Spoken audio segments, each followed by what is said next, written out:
Priya Virmani for her address.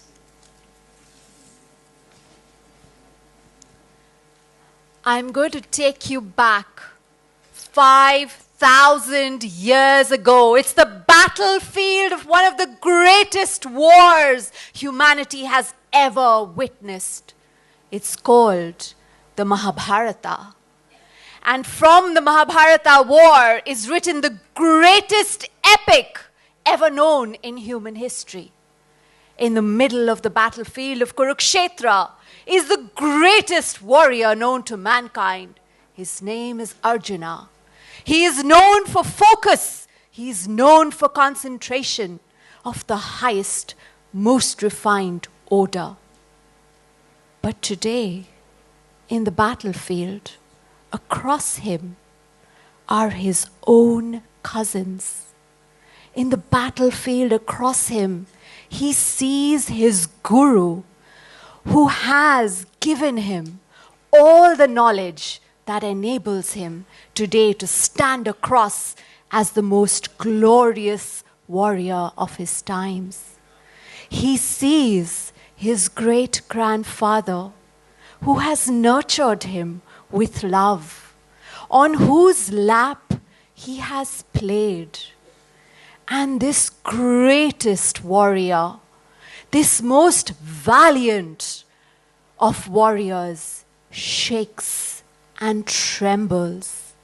He's unable to lift his bow. He's unable to even stand to face the army he's supposed to fight, because they are part of his own family.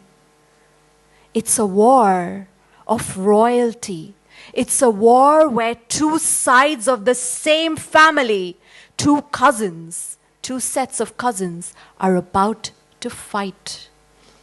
And the warrior on whom the war is dependent, Arjuna, feels he is unable to fight.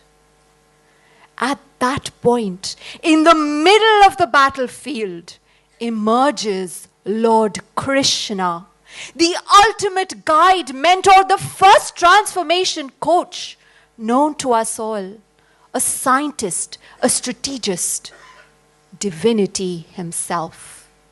And he guides Arjuna back to what the meaning and purpose of the gift of human life is, in such a way that Arjuna is able to rise once again to fight in the Kurukshetra battlefield, the greatest war known to mankind, the Mahabharata. I have narrated this story to bring out a few points. It's a story that most Indians know, we love, we've grown up with, we're familiar with. And the greatest stories are those that we know, but we revisit again and again. We want to experience their love, their harmony, their deceit, the tragedy, the sadness, all over again, even though we know how they begin, how they proceed, how they end. That is what makes the greatest stories universal.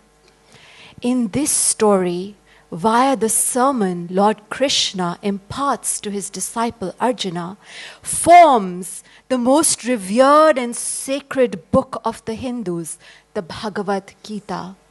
Note that Lord Krishna does not impart the Bhagavad Gita out there in the forests. He doesn't leave life or ask Arjuna to leave life in any way. In the midst of the battlefield, which is where you and I often find ourselves, the battlefield of Kurukshetra, here is a metaphor for all the struggles we experience within ourselves, that we have to navigate on an everyday basis. Maybe the job, maybe our identity, maybe the relationship, maybe how to be a conscious parent, how to deal with a sibling, how to handle an unexpected illness, death, grief, envy, resentment in the middle of the battlefield.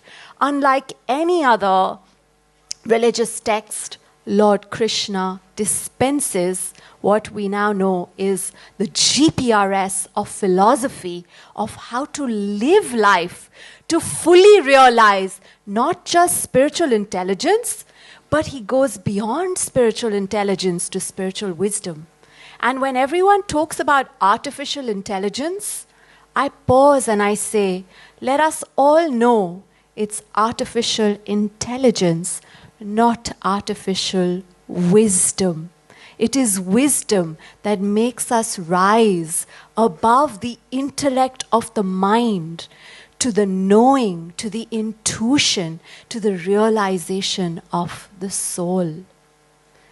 Arjuna, once again, at the battlefield of the Kurukshetra, what is he having? His heart is pounding, palpitating, his hands are shaking. He's unable to gather himself emotionally. The one who's known for concentration today has lost all emotional perspective and stability. Is that not a panic attack? And today we attach so much stigma to that. But it was because Arjuna could be honest, transparent, real and authentic about what he was going through in the presence of someone who wished his highest. That is most important. Spiritual intelligence, spiritual wisdom is being selective about who you allow into the space of your life. Allow those who mean well, who are mentors, who are guides, who have the intelligence and wisdom to navigate you.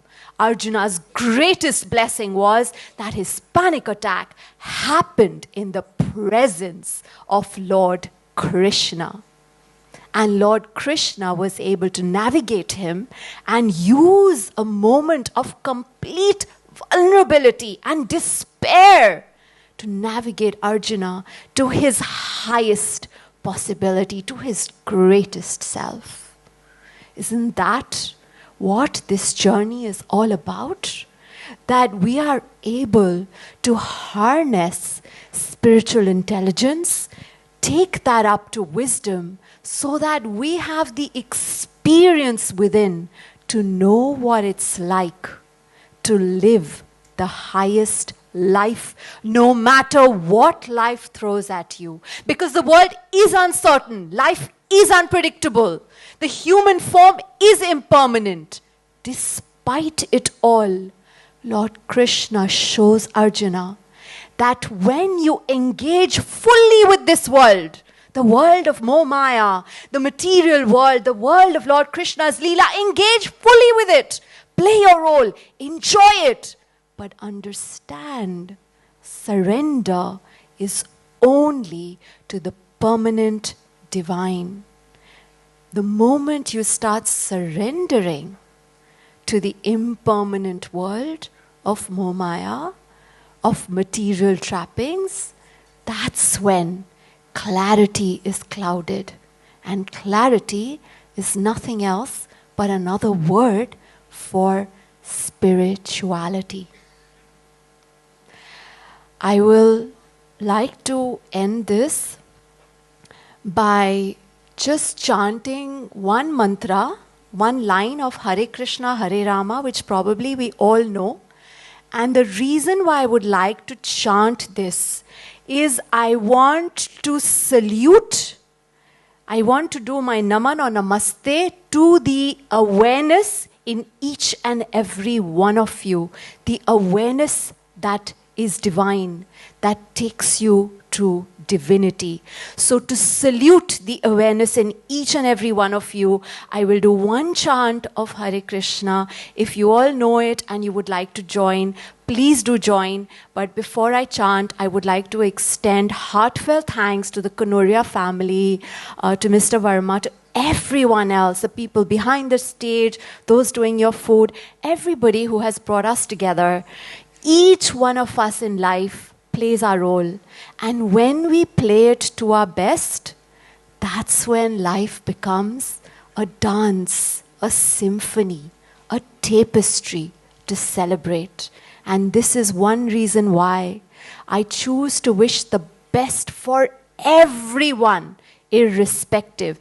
And if they are people who are negative and need a lot of self-work, I wish them even more. Because the happier we are, the better we do our roles, the happier will be the entire ecosystem of society. And there is no greater spiritual intelligence and wisdom than each one of us having the ecosystem to experience life to the fullest